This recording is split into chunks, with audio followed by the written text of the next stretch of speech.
Hello. I'll be talking to you about managing grizzly bears and issues in and outside of Banff National Park. I'm going to run quickly through some background and talk a little bit about our philosophy of managing bears in Banff, and then talk about a particular tragic incident that really caused a case for change and forced provincial and federal park folks to get in a room together and think about how we could do better. And then I'll talk about the process that we use to work through those changes and some of the key lessons learned. So quickly, just some definitions, and we don't have a lot of time, so I'm going to do the Cole's Notes version. Food conditioned, when I talk about a food conditioned bear, that's a bear that looks at a person or a human development and thinks, hey, there might be a food reward there, sort of the Yogi Bear kind of picnic basket problem. Secondly, when I talk about habituated wildlife, that's very different. These are wildlife that are comfortable around people.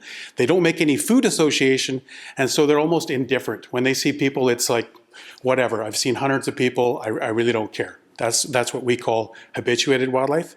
And then last is the category called wary wildlife, which many agencies strive for, maintaining wary carnivores. But in our position, or our view on that is sort of that you're creating a wary wildlife that is going to react. By definition, if you're wary, you're reacting to people. And that reaction is typically either fight or flight. And I'll talk a little bit more about the risks around that.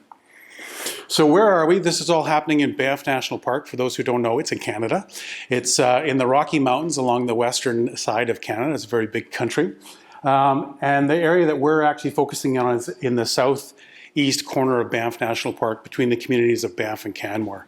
So those are two small towns, both less than around 10,000 people, about 20 kilometers apart. And they're both straddling the Bow River that flows out of that area, so hence the name of the Bow Valley.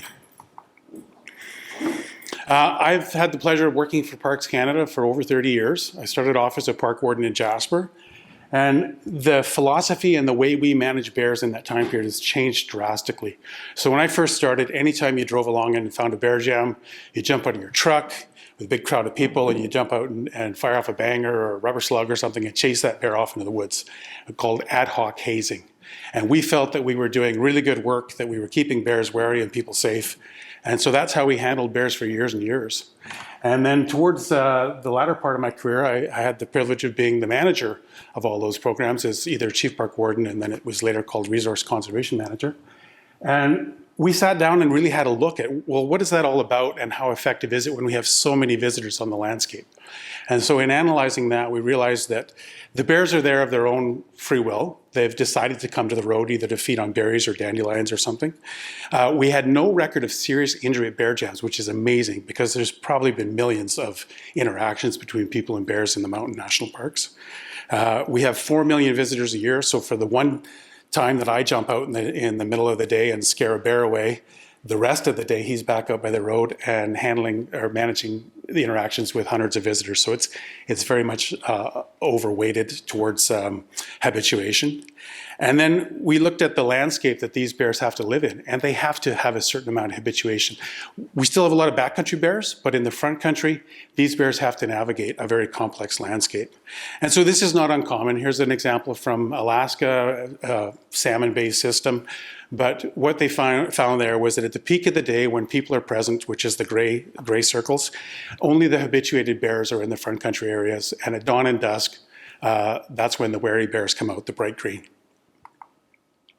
So again, getting back to Banff, a very complex landscape. It's already confined by mountains and rivers. The bears are kind of squeezed into the valley bottom. And in that, you've got a 4-lane, the main highway for Canada, that's called the Trans-Canada. It's mitigated. There's fencing and crossing structures, which were, pictures of an underpass and an overpass there, something that was pioneered in Banff. We have the National Railway running through there, so the bears have to deal with that and spilled grain. There's the town of Banff, which kind of clogs the middle and straddles the Bow River, and millions of visitors. So these bears have to have a certain level of habituation to make a living there.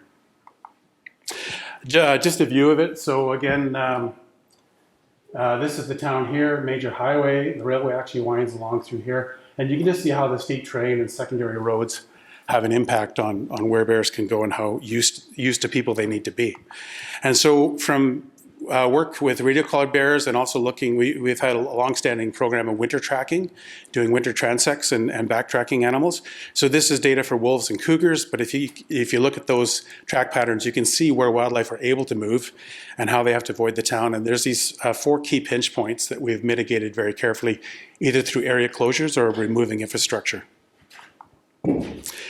What does this all mean for public safety? Well, there's a really nice piece of work, a review paper by Matson from 2019. And what he talks about in there is reactivity risk. So the more exposed bears are to people, the more habituated they become, and you reduce this reactivity risk. So this fight or flight response increases safety for people. And so Parks Canada, even before that review was done, we had moved to managing people at bear jams as opposed to managing the bears. And so working on traffic safety, most of the accidents related at bear jams were actually vehicle accidents, people pulling out and hitting each other or bumping each other. Stay in your vehicle, don't approach wildlife, don't feed wildlife, those sorts of messages. We have a program of roving interpretive, often students, called Wildlife Guardians, and they actively manage bear jams. And so we're trying to avoid this kind of behavior that you see on the right here. What that does is it frees up our wildlife specialists to focus really on a core area. So rather than trying to haze bears everywhere all the time, we focused in on the town site and the campground. And that's the red zone. So any carnivore and even our elk, when they're in those areas, we will chase them out into those green wildlife corridor areas. And again, we use closures and travel restrictions for people to make those green areas more attractive. What does that look like when it's working? Well, this is from a 5-year railway mortality study we did with collared grizzlies.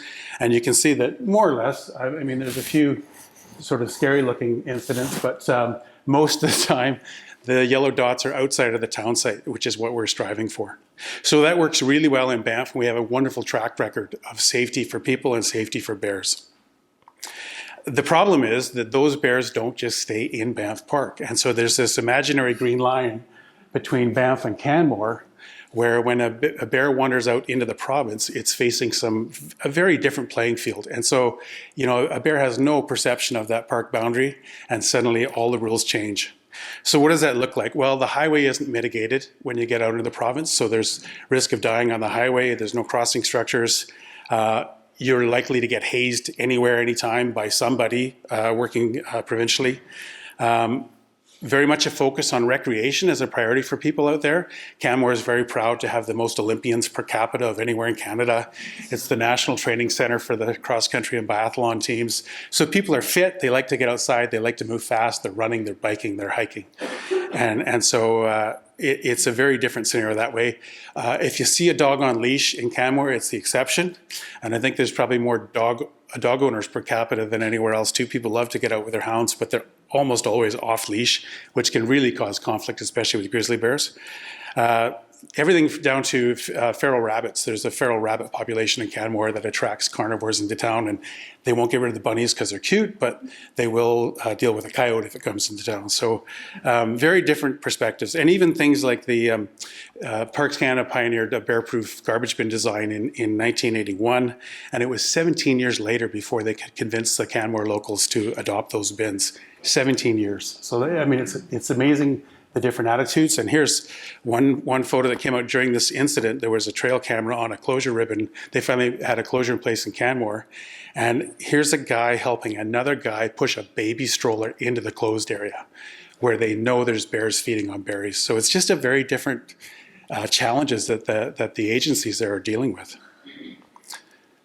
Ironically, he does have his bear spray with him, which was nice to see. So there was a tipping point that caused sort of the case for change, and that was the tragic death of female grizzly 148. So this is a 6-year-old female. She was one of 3 siblings. She was raised by a very habituated front country bear, grizzly bear 64 in Banff. And so she'd grown up her whole life being in and around people, hundreds, if not thousands of encounters with people. I actually ran into her on my bike one day commuting to work, and she would give a huff and let you know that you're in her space, and then you'd back off, and she was usually fine. So, like I say, lots of encounters. She was aggressive towards dogs, but again, we never had any problems with her. One year we had a berry crop. It was late, and the berries were ripening lower in the valley, so the bears moved downstream and into Canmore. And she ended up in Canmore and had a few encounters with people and dogs. The provincial folks captured her and were debating what to do with her. We convinced them to relocate her back into the national parks. We moved her as far away and still within her home range. She immediately came back across, and by that time there had been a petition mounted to save this bear and be kind to her. 27,000 people had signed a petition. But she had another encounter. A person who actually went into one of the closed areas with a dog and was had a contact charge with a bear. She was fine, minor injuries, released the same day from hospital. But after that, she was caught and then translocated 450 kilometers to the north end of Alberta and died shortly after at the hands of a hunter because she wandered into the adjacent province of BC, and there at that time they still had grizzly bear hunting. So that was the end of 148. And public reaction was swift and strong, lots of outcry from politicians, and so the federal government and the provincial government were challenged to get in a room and sort things out and try to do better next time. And so there was a round table that met, senior folks, I was on that, and they immediately realized they needed a technical group, so I was the co-chair of the technical working group. And so we had everyone at the table, parks, provincial government, the two towns, and we brought in 3 environmental non-government organization reps from Y2Y, Canadian Parks and Wilderness, and WildSmart. I'll talk a little bit about that later. No voting on the technical group. I think that was a really key thing. Everything had to be agreed to by consensus. We constrained our study area very tight to keep ourselves focused and not get distracted. So we just included an equal part of land in the park and an equal part of land outside the park. We really constrained which species we were talking about, so focused on the 6 that were of most concern. Grizzly bears, black bears, cougars, elk, wolves, and coyotes. We developed a common vision to make sure we were all talking towards the same goal, that we understood what we meant when we talked about coexistence. So reducing negative interactions, restoring and maintaining habitat effectiveness, supporting safe and responsible recreation, and public transparency on how we made decisions. In the end, we were successful. It was difficult conversations, but in the end, we came up with 6 key issues, and that's them on the left. And if you want more info on that, this document's readily available online. But for each one, we identified what are we doing now, what are the current mitigations, what do we recommend in the future, and how would you know if you were successful in the future? And so that was a really key one, and identified short, medium, and long-term priorities. Some of the things we couldn't resolve and remain ongoing questions were this debate about long-range translocations. Are you just moving the problem somewhere? Is it humane or is it inhumane to dump a bear in another bear's territory? Risks around habituated wildlife. Is it better to be wary or habituated? And then that whole thing of repeated encounters. Is it every time you're rolling the dice and someone's likely to die, or every time a bear encounters a person, does it actually get a waning response and become less risky? So those are interesting research questions. One thing that really jumped out for me was a huge difference in bear outcomes inside the park and outside.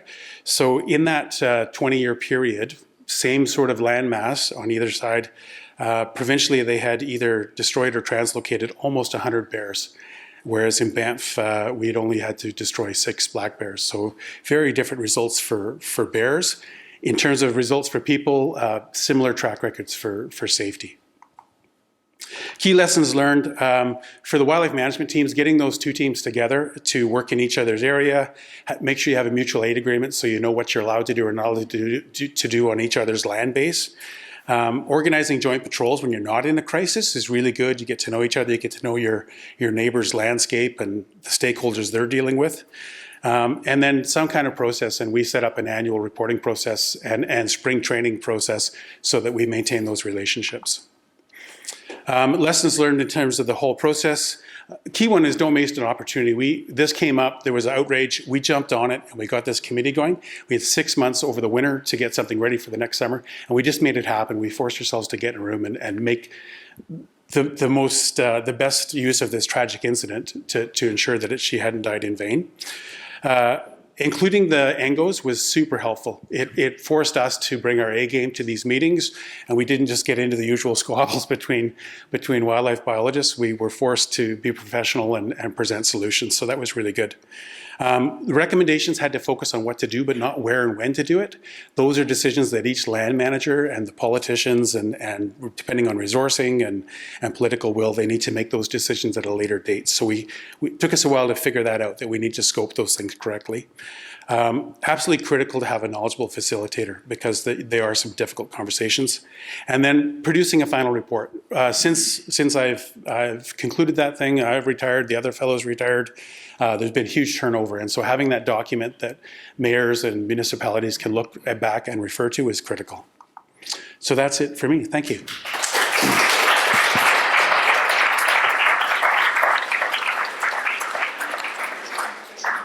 Very much for that super talk, Bill. A question for Bill. Yes, Hi. So I'm actually from Alberta, and I work for the provincial government on grizzly bear recovery. And so it's very different, very interesting, because I think it's super unique context in Banff versus the rest of the provincial context I've worked in. So in terms of scaling this up provincially, with the different cultural contexts we have, where human and grizzly bear interact, what are your suggestions? I think the biggest challenge is just that they're two different worlds in terms of mindset and things like attractants. Like, we don't deal with bee farms, we don't deal with chicken coops. There's a whole, and we have probably an order of magnitude more resources in terms of people power. And so we need to look at ways that we can take those examples from Banff and protected area management and say, how can we, to the best of our ability, replicate that willpower? And so the example I use in that case is looking at things like crossing structures. We had the luxury of building crossing structures and mitigating the highway in Banff because it's Canada's first national park and it's under the microscope. And so the resources became available. And now, through the monitoring to prove that those actually work, they've become financially effective in other areas, and they're being replicated around the world and happening out in Alberta as well now. And so if we can use examples and learning about the economic benefits of that coexistence, rather than the older models of destroying bears and handling bears and managing bears, if we can put those resources into electric fencing for bees and chickens and garbage management and just changing that attitude. And I think I was talking to someone else about wolves, and there's a prevailing attitude. It's easier to go out and cull some wolves than it is to manage wolves on the landscape. And I think we run into that with bears as well. So it's about using an example of something that's working in a national park and saying, not all of it's going to transfer. Obviously, the hunting part, you wouldn't want to apply that everywhere, perhaps for elk or whatever, but taking those wins and saying, how can we make some of that happen on a non-protected landscape? Yeah. Great, thank you again, Bill. Thank you.